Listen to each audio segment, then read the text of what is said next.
Hi, guys. Thanks for joining for the office hours this week. I appreciate it. I'll just go over my quick spiel for what we've got ahead of us, and then I'll open the floor for some questions. We are starting Module 6 according to the syllabus this week. 4 chapters to read. We don't have anything due until Friday, being April 1st, and that's our discussion 4. The first post is due. The second post is due the following Friday, as is quiz number 6. So we're through the bulk of, aside from the final exam, we're through the bulk of the work at this point.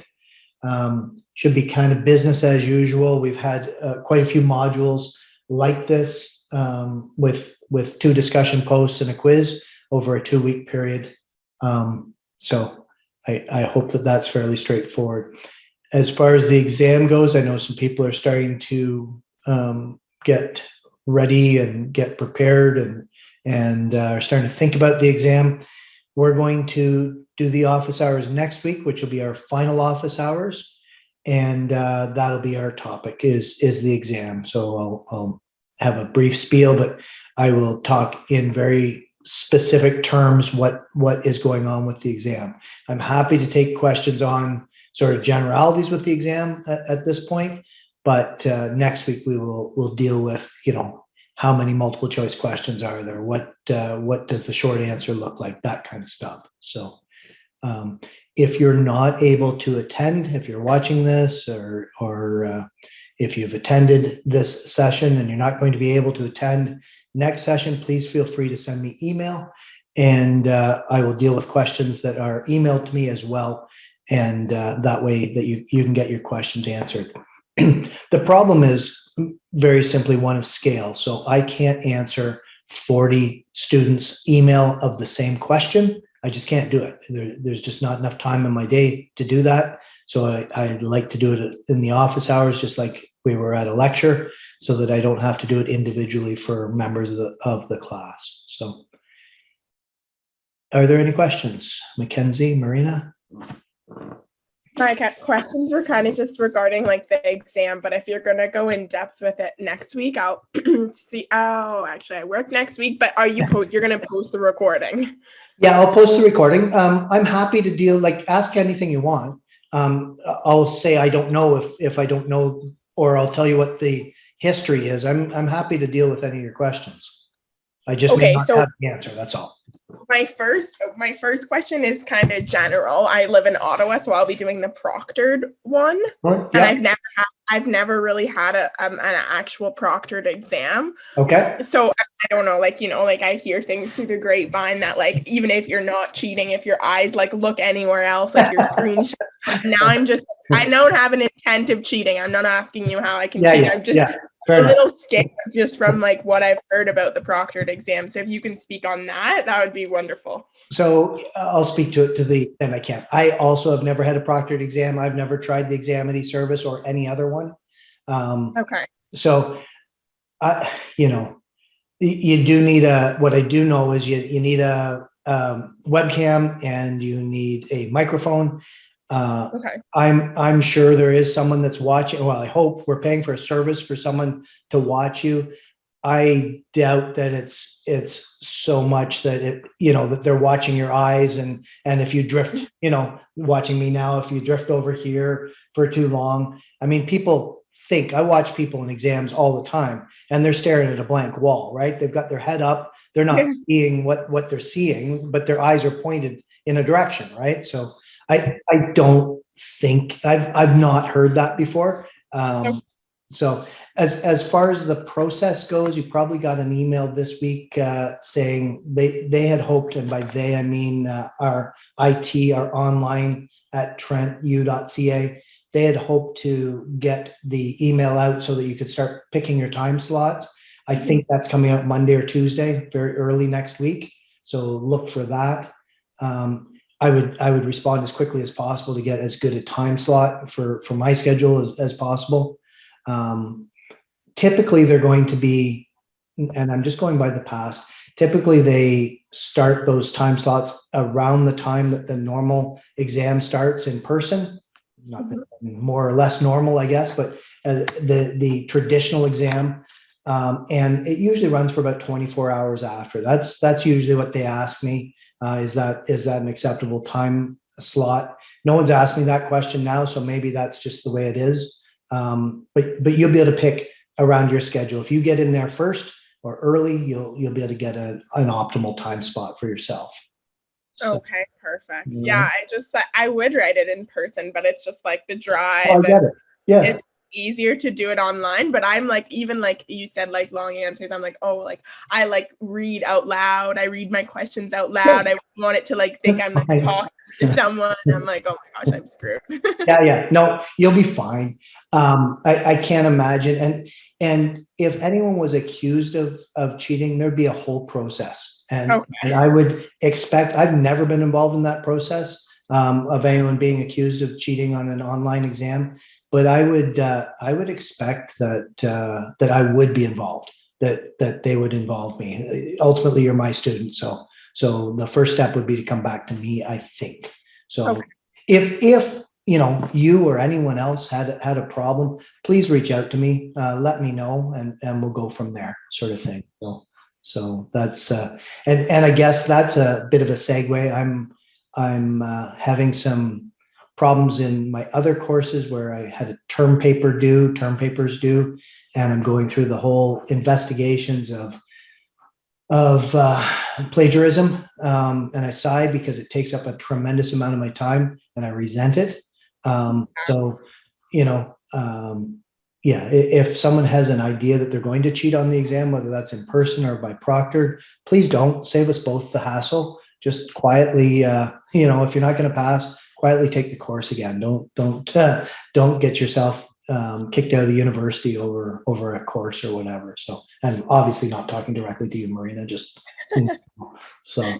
No, that's fair enough. I was just like, heard the worst things about proctored exams, and I'm like, oh my gosh, like that's scary because I don't want to drive in, but I'm sure it'll be fine. And I'm more of like a blank stare, but I'm gonna just try to stare at my screen when if I don't know the answer, looking away isn't gonna make me know the answer anymore. That's right. No, my understanding is that they'll ask you to take the webcam and show them the room that you're in, that sort of thing. I think that's part of the process. I probably really should sit one at some point just to see how it works, so that I can speak a little more intelligently about it. I've taught online an awful lot, and the proctored exam, except in the first year of COVID, was always part of my course. Like, we always had an in-person exam for anyone that was around that wanted to do it that way, but we always had that option of the proctored. So I've never had any problems with it. Well, let me put a caveat to that. I've had problems with it. Last term, they seemed a little overwhelmed in terms of people getting slots and having people show up on time a little bit. I know the schools had some very serious talks with the service, because we switched service to Examity last term. So they've had some serious talks. As I expressed, I was unhappy. I'm getting bombarded by email, and obviously students are stressed. I'm sitting here waiting for my final exam. I have an appointment and no one's showing up. And it's every 3 minutes that I'm getting that email. And oh my gosh, that wasn't good. So stay calm. If something horrible like that happens, we will reschedule. We'll reschedule. I had to push some people into the next semester with an incomplete mark, and then just give them the next month to schedule something around their schedule. I would be astounded if Examity performs that poorly again, because I'm sure Trent will just go to another service at that point. So I hope that'd be good. Now, the other caution that I would give is, please have a backup internet plan. Please, if you've got a laptop that you're working off of and you've got your internet at home or your Wi-Fi at home, please have a phone that's got data. Something, if your internet goes out, I can't help you. There's nothing I can do for you. And that's to the point of not being able to accommodate you or anything like that, because I have no real proof. I mean, you can fake every bit of proof that shows your internet out, right? You unplug a wire, you turn off your router. It looks like your internet's out, and I just can't accommodate that. Another option is to have a Tim Hortons or something that's close by that you can go to, or a friend's house or whatever, that would have a different internet service provider. Hopefully these things don't happen. I'm a rural guy, so I have all sorts of internet problems. I even have electrical problems periodically in storms and things like that. So I get it, but please do have a backup plan. Oh, I will have every backup plan that there is. I'm paranoid. I'm the same way, right? I've got a backup plan in my backup plan. So Yes, no, me too. So you're gonna touch on it more next week, but I've never had a business exam in general before. So my nursing exams are usually multiple choice, some short answers and long answers. I'm sure you run the same way, like multiple choice, like same as our quizzes have been.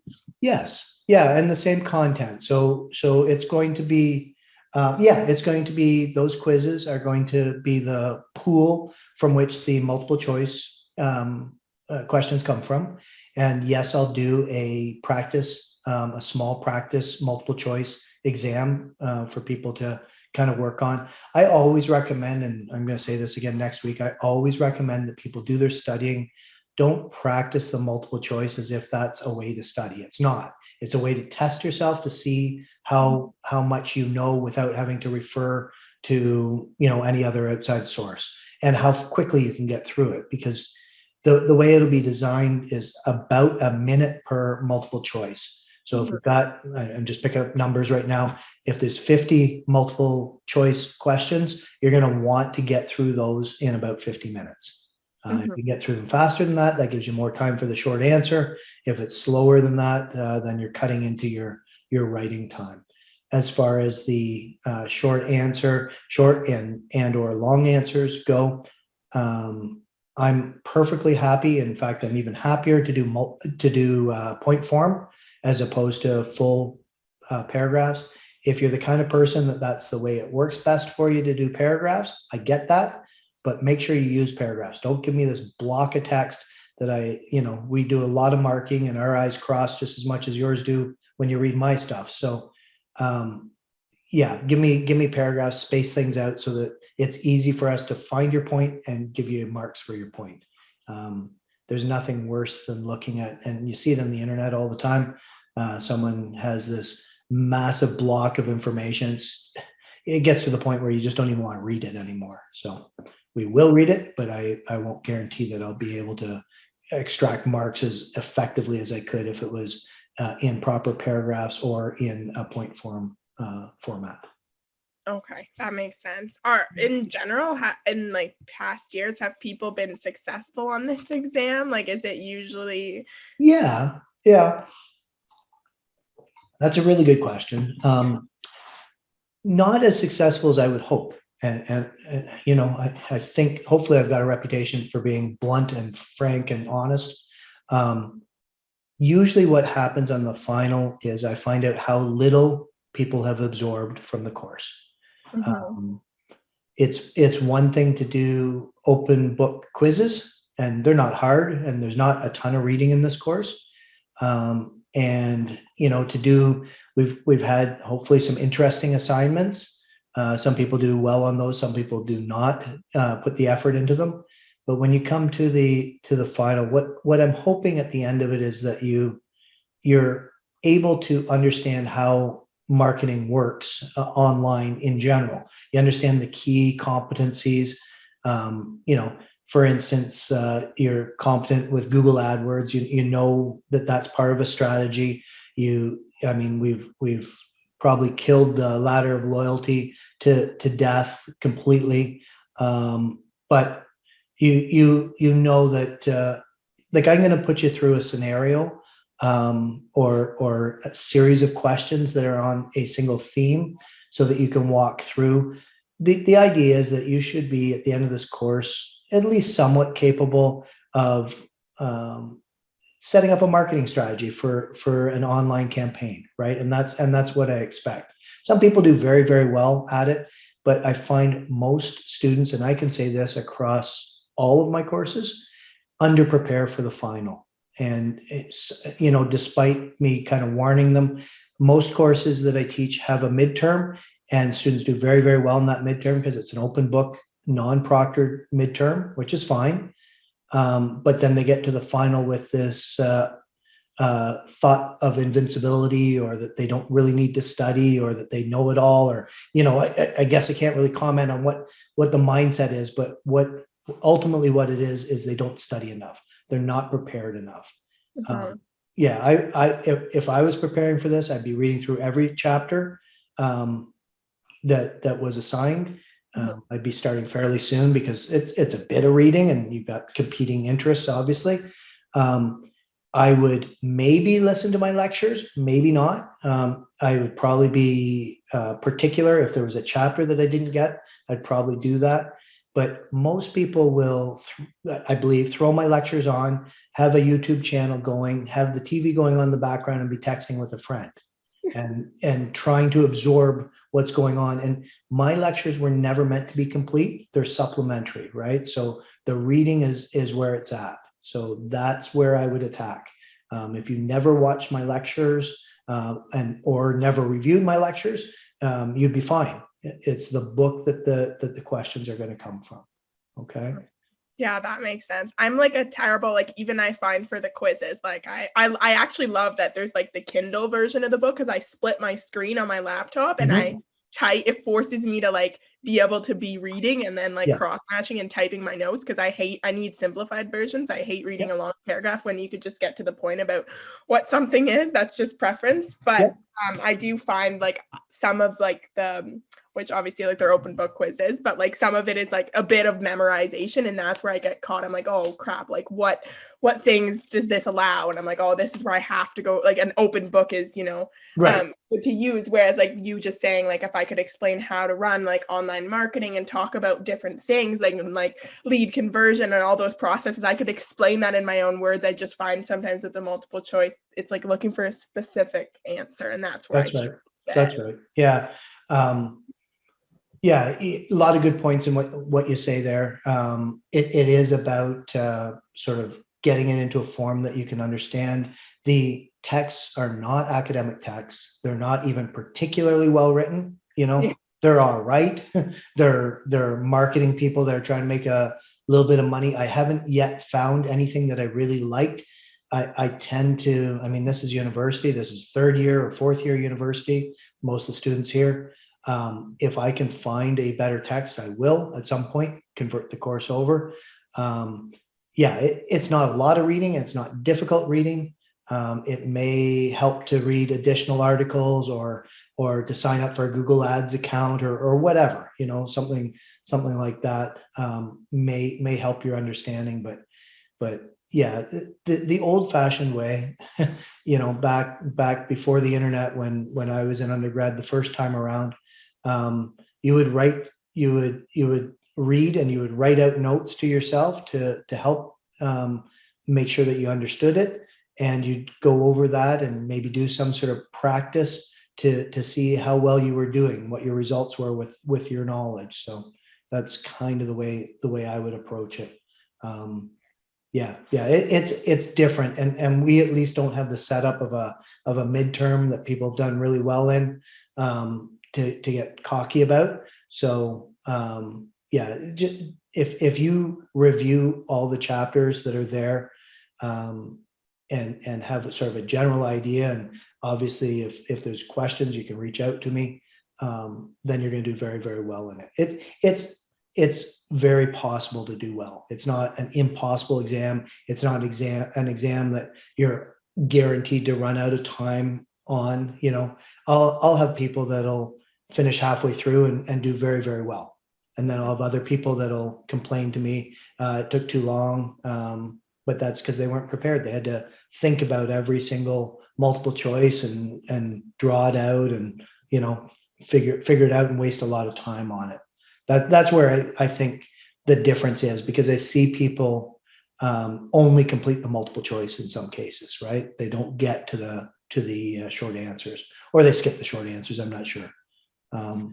This is always a question too. I always make all questions available at one time. I'm not one of those people that prohibits backtracking or presents one question at a time.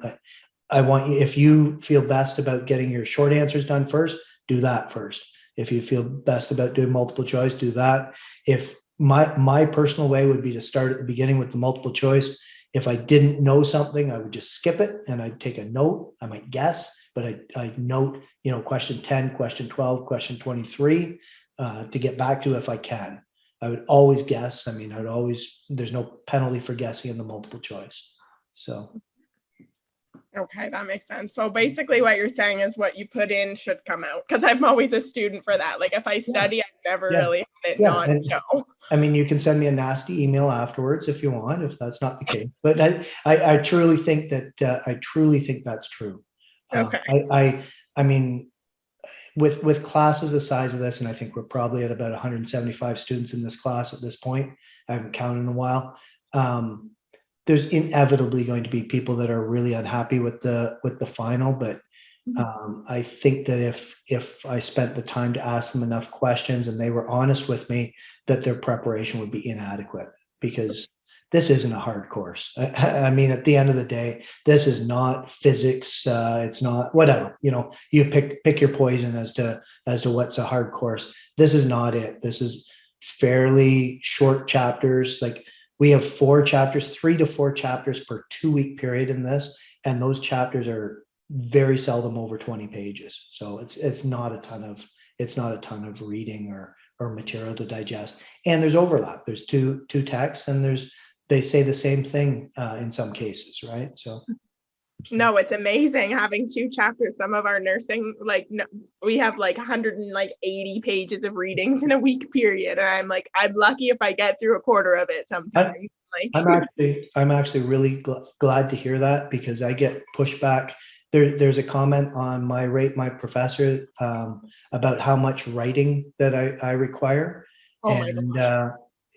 To me, it's a trivial amount of writing, but the point is to make you a better writer.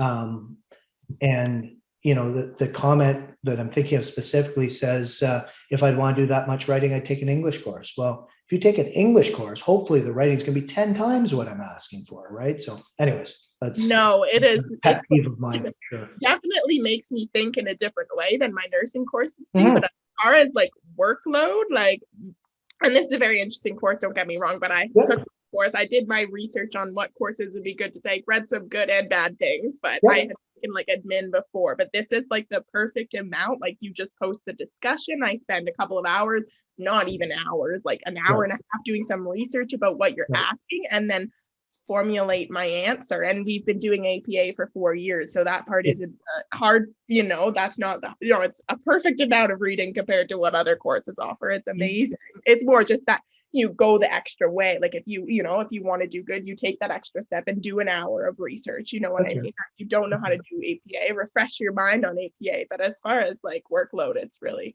it's not at all what they say online. No, that's my thought too. I certainly haven't tried to make this, this is generally a secondary or an elective type course. It may be required in something, or it may be a choice of different courses that satisfy a criteria. I like my computer crime and forensics, I think, is a much harder course. I teach courses at the college level that are way more work, just a ton more work than this course is. So I think the only daunting part, if you receive my feedback, is just the percentage of the exam. I haven't had an exam worth this much, so that's my only holy crap. But I get it. Yeah. Have absorbed, because you could basically wing your way through the entire course and do good on all the assignments, and then it comes down to the exam and nothing. Yeah, fair enough. And I think that's something that I'm revisiting and thinking the trend is away from that. When I went to university, and this will show how old I am, the exam was worth 100%. 100%. So you walked in, this is math at Waterloo, you walked in. Now, there were sometimes midterms which were optional. So if you did better on the final, it would replace the midterm mark. And I have no idea what those were worth, maybe 30% or something like that. But you were always if you had a bad day on exam day, you failed the course. And So you just couldn't have a bad day, that you had to over prepare, and you didn't leave it to the last day to do it. And I suspect this sounds like the old guy and the way things used to be, and you walk to school a mile uphill both ways. I get that, but it was 100% finals. And that was every single math course I ever took at Waterloo. And I went there for math. So I was taking 5 math courses a term, plus an elective most terms. So, oh my gosh, that's horrible. yeah, there was a lot of pressure, right? And there were 3-hour exams. Everything was a 3-hour exam, and yeah, there was a lot of pressure, and I did not do well on all those exams. But and I guess the other expectation was that you weren't expected to finish all the exams. Like when you walked out, you'd ask your closer friends, how far did you get on it? Oh, I got 3/4. Okay, I got 80% of it written. That's not bad, So, Yeah. anyways, things are different. And I'm looking in the spring. I'm going to teach 1620 again, and I'm looking at a take-home exam for that. I'll try that. See how that works out. All I try and do, and this is an aside. During COVID, when we didn't have proctored exams, that rewards people that are willing to cheat at the expense of people that are not. And that's the only thing that I'm fighting against. I just want it to be a fair shake for everyone. I want people that prepare the best to be the ones that do the best. So Yeah. that's my philosophy. Well, thank you for answering my questions. I No really problem. appreciate it. I don't really always get to come to office hours, and sometimes I don't get to watch the videos, but I do try to come Yeah. when I Yeah. can. So No, thank you. that's fine. That's fine. Yeah, next week, hopefully at least a couple people will come, so that I mean, if they don't, there's been a couple weeks there, no one shows up. I hate talking to an empty screen, so I don't do that, but I will go into specifics. I'll have the exam in front of me. I'll be able to say there are 60 multiple choice, there are whatever, 3 short answers. This is the kind of thing you need to prepare for. So if you have questions between now and then, fire off, and you and anyone else, fire off an email to me, and I will address those in the office hours, assuming we get at least one person to show up. Perfect. I will try to get someone to show up, because I'm going to get someone to show up. All right. Mackenzie, did you have any questions? Yes, I mean, Marina kind of answered all of mine, but I have one question just about like test taking in general. So like I've found like when I've been taking the quizzes that like going through them, if they're multiple select or just multiple choice in itself, that I'm getting tripped up not within like the first part of the question where you can like distinguish. So if it will, I don't remember like an example off the top of my head, but like the difference between 2 questions and like you can relate that back to the text. But I'm kind of finding it a little difficult when like you change, like I know you want us to critically think more instead of just reading like based off the textbook, but I'm finding it a little bit difficult near like the end of the question where it kind of like changes a little bit, where like the word is like almost the same as the text, and I kind of like can't differentiate between whether, okay, yes, I click it because it sounds the same as in the text, just that one word's like it means the same thing but it's different, or do I not because it doesn't match the text? So like I'm finding myself like tripped up with those kind of questions. If you can kind of like give me a little more like detail on how to like better answer those questions, that'd be appreciated. Yeah, fair enough. I don't. So here's my approach to multiple choice and multiple answer questions. I dislike them probably just as much as anyone else does. But if I'm doing a multiple choice, what I do is I go through and I eliminate anything that is ridiculous or isn't possible. So even if I'm guessing, like we generally have 4 choices, I think. So even if I can get rid of 2 of them, then I've got a 50% chance of being right, even if it's a subtlety that you're talking about. With the multiple answer, that's a bigger beast, and quite honestly, I put those in there to make the questions harder, because if they were all multiple choice, I think it would just be way too simple. So I don't know how to advise you. Like I don't try and trip people up by putting in a word there to trip them up, I might put in a negative, like a not, when it is a yes, or, you know, a positive. Okay.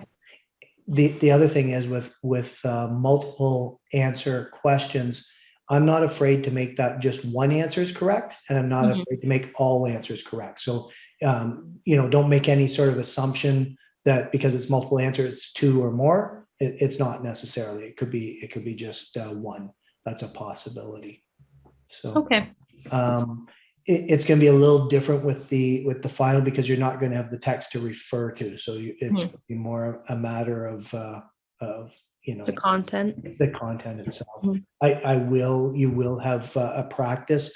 It won't be as long as the final, but you will have a practice to go through. But again, I don't release the answers. You'll just have to go by your marks, sort of thing, on that. Okay. As to how you're doing.